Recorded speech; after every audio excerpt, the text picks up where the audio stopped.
The channel Goodful that I've talked about, I think several times in the past year or so, they've had a lot of vegan content recently, a lot of recipes and all sorts of stuff, mostly positive vegan stuff. More recently, they've started this series, this Is It Wrong series hosted by Ari and Shaheen. I think they created it as well. Looks like there are 3 other videos so far. Is it wrong to be an American? Is it wrong to be zero waste? And then the one I'm interested in, is it wrong to be vegan? So reading the title, and again, given this background of positive vegan coverage from Goodful, I thought this was going to be talking about animal ethics, vegan ethics, the cruelty of factory farming, that sort of stuff. Maybe even health, like is it actually even possible to be vegan? Can we be healthful without animal products? Instead, I don't know. I'm very confused. Let's find out if veganism is actually making that much of an environmental impact. Okay, so it's just about veganism and the environment, which is fine, but I'm not sure how that answers the question. I'm not sure how that proves veganism right or wrong. So I think what they were trying to do with this video and with this series in general is offer nuance, which is great, right? And certainly you can do that with veganism. You can look at, for instance, veganism and its sustainability, the difference between different vegan diets. Certainly you could develop a vegan diet that has a pretty high, carbon footprint, and also vegan ethics. Certainly it's interesting to talk about backyard hens. Is that really an issue? Dumpster diving, is that really an issue? Even though these are not, technically vegan. They cover sustainability a little bit in the beginning of the video, but they don't really talk about ethics at all. The whole video to me really feels like 2 people who want to make a clickable video, is it wrong to be vegan, but who are also so afraid of offending people that they end up just being so wishy-washy and ultimately factually inaccurate. And then as a result, end up offending people for being so wishy-washy and factually inaccurate. But that might just be me. Watch the video for yourself. It's only 6 minutes long, so that's cool. So yeah, the structure of the video is 6 points. They have 6 points that, again, it's very confusing. Do they answer his question about veganism actually making that much of an environmental impact, or do they answer the question, is vegan wrong? I don't know. Their conclusion is vegan wrong? So I guess that one. Claim number 1, fruits and veggies make emissions too. Yeah, that's obviously true. I don't think any vegan would dispute that. And that's not really the issue. The issue is one of comparison, like I talked about in my response to what I've learned. What foods are you eating in place of plants, right? Probably animal products. Those animal products are very likely going to be less sustainable, but not always. There was a study in Italy where they looked at omnivores, vegans, and vegetarians. And randomly, 2 vegans in that study had the highest environmental impact. It was because these vegans were eating exclusively fruit. And to ship all this fruit from far-flung places across the world had a huge environmental impact. But that same study, if you look at all 153 people overall, yes, meat eaters had a bigger environmental impact. So I appreciate her including that at the end. Most vegans do not eat certainly not exclusively fruit. Most of us get the majority of our calories from grains and beans, not watermelon and cantaloupe, making our diet more environmentally friendly than your standard omnivore diet. I mean, you could develop a very sustainable meat-heavy diet that's like oysters and invasive tigerfish and dumpster diving, meat that's been retrieved from dumpsters, sure. But the vast majority of people do not eat that way at all, just like the vast majority of vegans don't live on fruit and lettuce. Remember that study? So unless you're countering raw fruitarianism specifically, this is just a really weird point to make. It has nothing to do with whether or not veganism is wrong. Claim number 2, nothing competes with fossil fuels. And this is when I became very confused. What is this video? What is this about? How does this make veganism right or wrong? What does this even have to do with veganism? Of course fossil fuels matter. Are there vegans saying that they don't? In order to be vegan, do you have to love cars or something?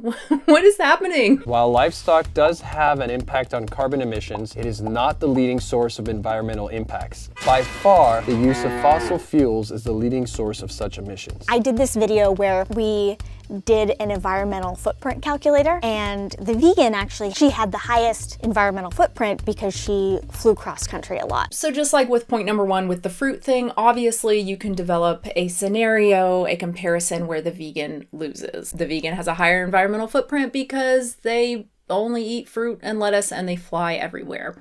But again, this is not the norm, and it has nothing to do with whether veganism is wrong. Maybe they meant to ask, like, is every single vegan morally superior to every single non-vegan? That would make more sense. All things being equal, being vegan is better than not being vegan. It's simple as that. Every little bit matters, and 7% is not even like little, and even the vegan who's flying everywhere is still making a difference with her dietary choices, as Ari says. If you're vegan, but then you're also flying and driving a car, it's hypocritical, right? But also, we're all hypocrites. Fair enough. And I think just trying to do something is better than nothing. And just to be clear, it's not hypocritical. Doing one thing to improve your environmental footprint without doing everything doesn't make you a hypocrite, unless you're specifically saying that everyone has to do everything, everyone has to be perfect. And who is saying that?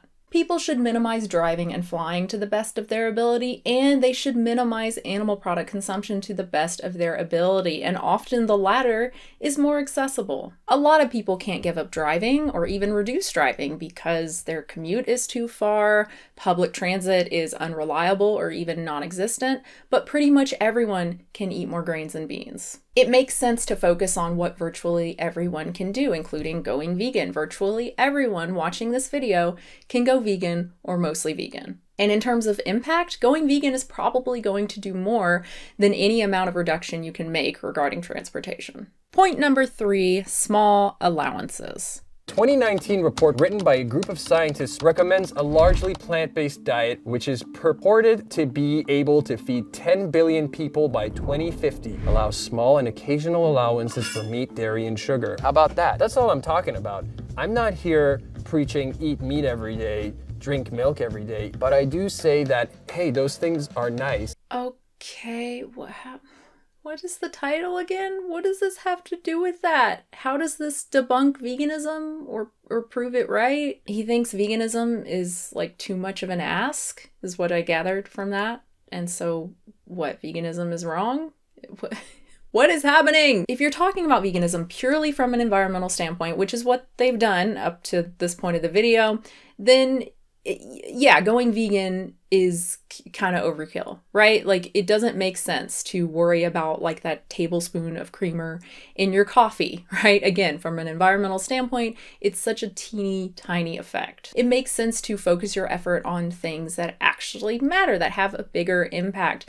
I talk about this more in this video. But if we're talking about ethics, well, in the creamer case, it still doesn't really make sense because most creamers have very little, if any, milk in them at all. Worrying about, let's say, a burger on the weekend or scrambled eggs when you've been totally vegan, the whole week before that, makes more sense. Killing sentient beings for food, particularly when it involves just tremendous amounts of suffering prior to slaughter, is wrong regardless of environmental impact. I'm not saying that we should stress ourselves out over every single dietary choice we make, but I also don't think that we should lie to ourselves, right? Tell ourselves that, oh, a burger here or there doesn't really matter.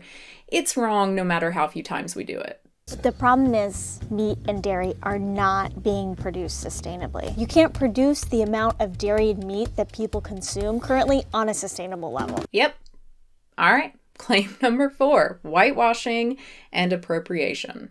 Mainstream veganism has a history of appropriating traditional foods. There's a whole tradition of Eastern religions who have been practicing nonviolence and not eating animals and animal products for centuries. But when you think of mainstream veganism, you often think of white people. So there are 2 claims here, kind of, I think. Number 1, vegans appropriate traditional foods, presumably foods from other cultures, so like white vegans making Korean or Indian recipes, and presumably that is a bad thing to do. And number 2, veganism is associated with white people instead of like Jainism, instead of Jains. And again, presumably that is a bad thing. If you're fully woke, this probably doesn't raise a whole lot of questions for you, right? Cultural appropriation is bad, period. But for a lot of us, for most of us, I would guess, this raises a lot of questions.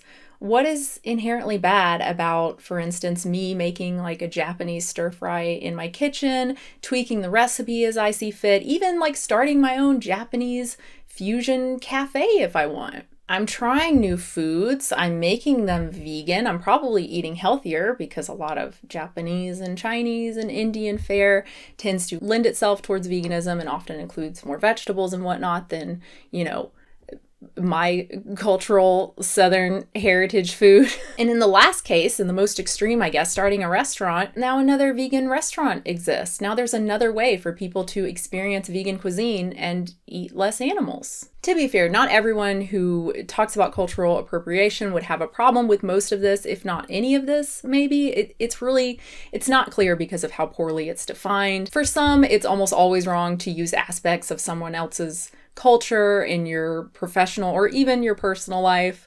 That's like the most extreme version. For others, it's only wrong if you are profiting off of it or if you didn't get consent, which is just very funny to me. I'm not sure how you're supposed to get consent from an entire culture. And even if you could ask like every person from that culture why, you would assume they would all say the same thing. I don't know. That seems a little not woke. And for many, I would guess most, it's only wrong if it's disrespectful, right? If you're using that aspect of a culture to make fun of people who are part of that culture, I don't think you really need a special phrase for that. That's just like being an asshole. Don't be an asshole. I have no idea where Ari and Shaheen stand here. They don't really give us a lot to go on with those two little sentences.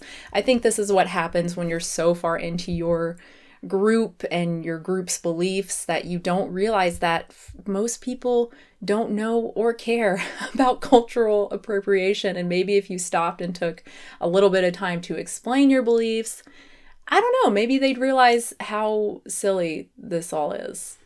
Just a thought. Then again, you have full-on articles from people doing their best to explain cultural appropriation, and it still sounds pretty ridiculous to me. So I don't know, man. The truth is, most of us do not care about authenticity. We don't really care about who's profiting off of the food we're eating. We just want to eat yummy food, particularly yummy food that's actually good for us. And as a vegan, I care about vegan food being as accessible as possible because more vegan food means fewer animals being tortured and slaughtered. The cultural background or skin color of the people making this food has no bearing on whether the food is good or not. If you disagree, you have to come up with better arguments than just white people, though.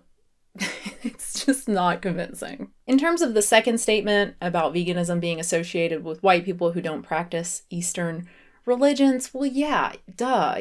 Most people in the US and in the West in general are white and they're Christian or secular or whatever. They're not practicing Buddhism or Jainism or whatever. So yeah, most of the vegan influencers are going to be white. I don't see how that's inherently bad. It doesn't nullify the history of veganism, the various cultures and religions that have contributed to it. And if you want to know more, there's various ways to do that. The vegan option actually has a really awesome history of veganism and vegetarianism that you should check out.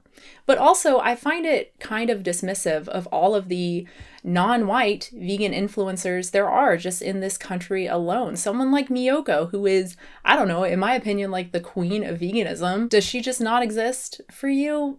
Maybe you should learn more about modern day veganism then. Point is, this is just another very weird point that has nothing to do with whether it's wrong to be vegan.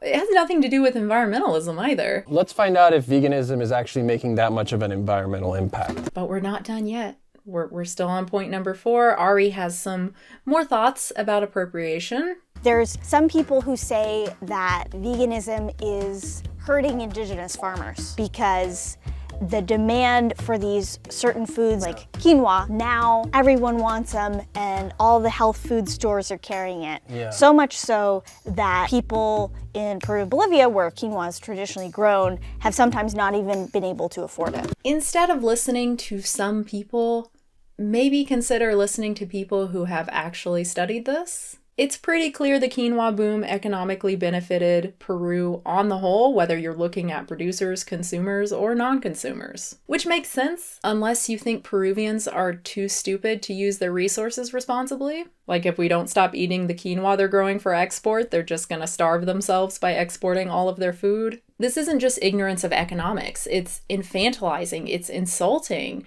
to the very people that I'm sure Ari and Shaheen have convinced themselves they have so much compassion for. And that's not fair. I'm sure they do have a lot of compassion for everyone. I'm sure they want to help everyone. But do your research and use a little bit of critical thinking skills. You guys seem smart. You went to college.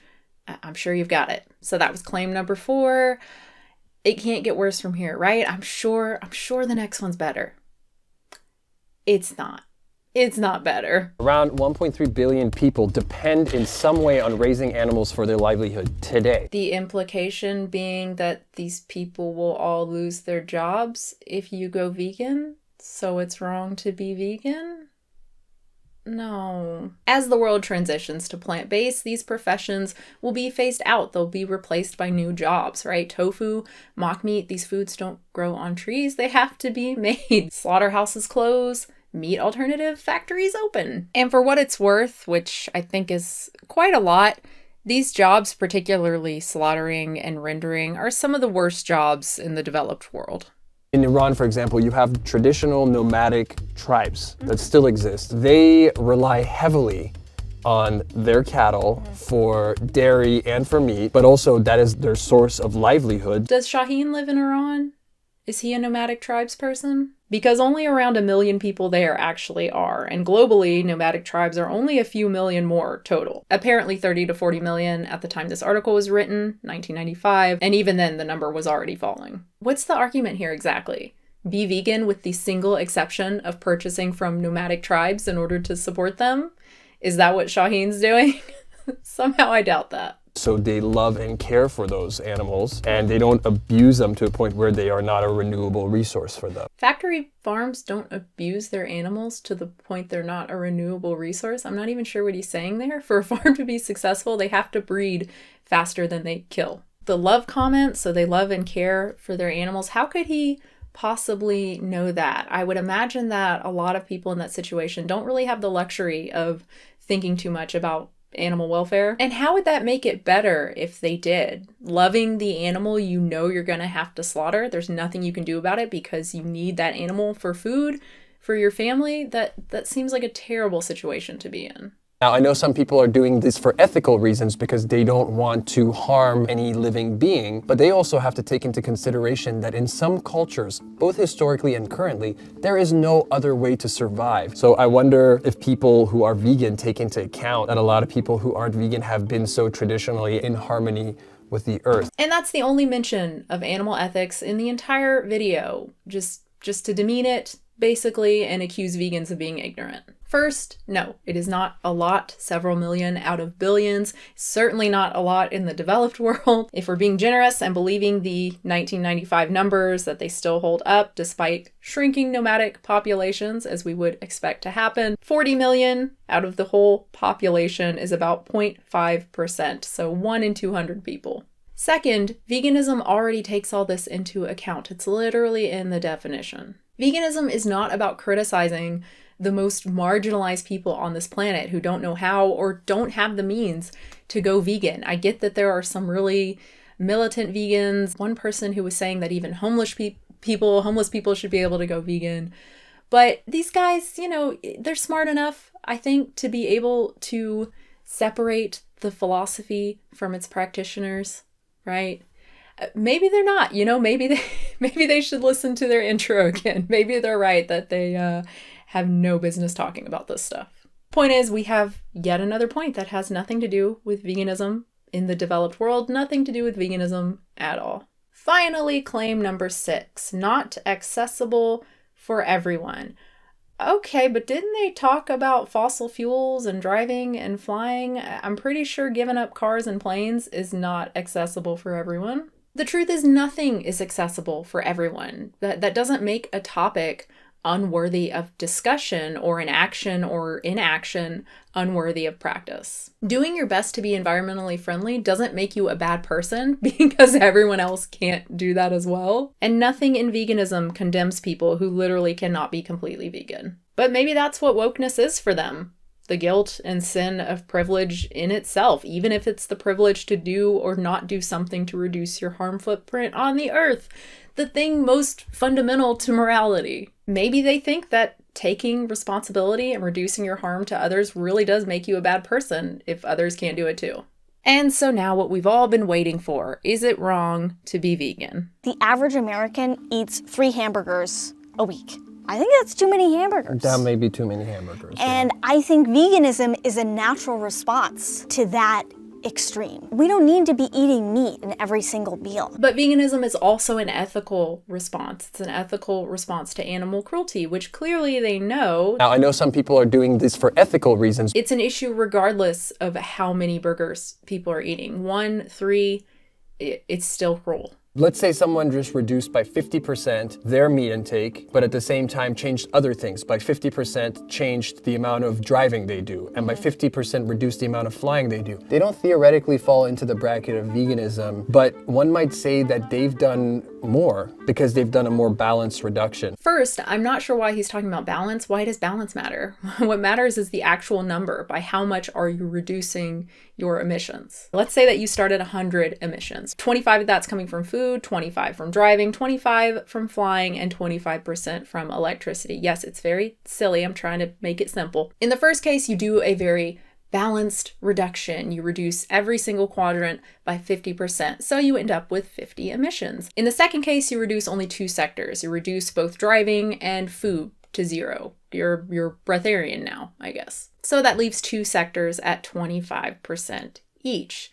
So total emissions are still 50. It's the same, even though in the second case, the reduction wasn't balanced. Second, transportation as a whole globally is roughly the same as animal product production. And you can only reduce your transportation emissions so much. Even getting close to 100% is really tough because so much of transportation is done on our behalf. Only 45.1% is for passenger transport on roads, and 81% of the 11.6% from aviation, 54.5% total possible reduction from consumer transportation. Reducing that by 50% would be only 27.25% reduction versus a nearly 100% reduction in emissions from animal agriculture. A vegan is doing roughly 3 times more than the hypothetical travel-averse person. So they still beat the 50% reducer even when you add in meat reduction on top of that. Now in the US it might be possible because transportation emissions are so much higher, but in either case a 50% reduction at these emission rates is not going to cut it. In the developed world we have to reduce much, much more than that, and the amount of imposition that would put on a lot of us, on our lives, simply to match the person who is not eating animal products is fairly extreme. It seems like it'd be a lot easier to just not eat animal products. And just to bring us back to the point of this video, this doesn't, veganism doesn't compel people to travel more, so kind of irrelevant. I think that forces people to have to be way more educated, which is something that inherently sucks because people don't want to take that kind of time. It's not going to be catchy. It's going to You don't get to have the pin that says, I am have the accessories. Moderately consuming things in an appropriate way. That's a lot for a button. It's a lot easier just to put vegan on it. Moderately consuming things in an appropriate way. For what exactly? What kind of catastrophic climate projection do they think it's appropriate to aim for? There are already 150,000 deaths from climate change a year, and it'll reach around 250,000 people a year in 10 years. So are we moderately consuming things in an appropriate way? Not even vegans are doing that. The problem is we have very little control over much of the emissions that are attributed to us. But most of us do have control over what's on our plates. The cost to benefit from going vegan stands out way above any other lifestyle change we can make. Maybe the better thing would be to just kind of be more chill about your veganism. And there are chill vegans. And of course there are chill vegans, but there are total douchebags out there, just like there are total douchebags out there who are me. So that's the video, and as I alluded to earlier, it seems that a lot of people had a similar response to mine, which is unsurprising. I'm sure Goodful has gained a lot of vegan subscribers, again, due to their positive vegan coverage, and I think most vegans can see right through this woke, infantilizing, cars though bullshit. Again, I love nuance. You guys know I love me a good backyard hints discussion and veganism discussion and labeling ourselves vegan when we don't eat totally vegan. I love it. But not when it's at the expense of factual information, and certainly not when the goal of it seems to be, I don't even know, to make everyone feel good regardless of their actions, or like everyone's powerless. Maybe all of this just comes down to Ari and Shaheen and like a fear of moral superiority. We're no moral authority. Don't blame us for anything. We're talking about these things, yes, but we're also saying we shouldn't be talking about them. So like you can't get mad. It's like a disclaimer that relieves them of any responsibility for like sharing misinformation, right? It's kind of like the alt med sites. They always have their medical disclaimer right before instructing parents to feed their kids bleach. In terms of the wokeness of it all, I've gone back and forth on this stuff, from this is really worrisome to it's just college kids and some academics no one listens to fuck, this like actually is really worrisome. I know people like this, like Ari and Shaheen, are coming from a good place. They want to be compassionate, they want to be inclusive, they don't want anyone to feel bad, they don't want to put pressure on anyone. But when you've reached the point where you can't even talk about animal ethics except to denigrate those of us who prioritize it in our own lives, I don't know, man. I think you've lost the plot. Sometimes being good, often being good means being honest, and often being honest means hurting at least a few people's feelings. Some people are going to be hurt when they hear how bad factory farming is, how bad their support of factory farming is, and that, yeah, they can probably do something about that, and not doing something about that is bad, actually. We can make that message more palatable. We can be compassionate. We can talk about the difference between defining actions as good or bad and people as good or bad, as I do a lot on this channel. But what we can't do, what we shouldn't do, is alter our beliefs just to make people feel better, just to make them feel less judged. What we shouldn't do is use Indigenous people, disabled people, any people as a shield. Hey, they can't go vegan, so we don't have to either. That does not seem very woke to me. Thank you so much. Like the video if you liked it. Consider subscribing. You can support the channel, patreon.com/unnaturalvegan. I do have some exclusive stuff there for the $5 tier and up. I just posted kind of a behind the scenes look at YouTube, it was Creator Studio. I think it's YouTube Studio now is what it's called. So it's all like the back end stuff and talking about monetization and how that works and the advertiser friendly guidelines and what happens when you get demonetized, the feedback you get now, all the kind of important, really good changes I think that they've made recently. So yeah, thanks again. I'll have a new video very soon.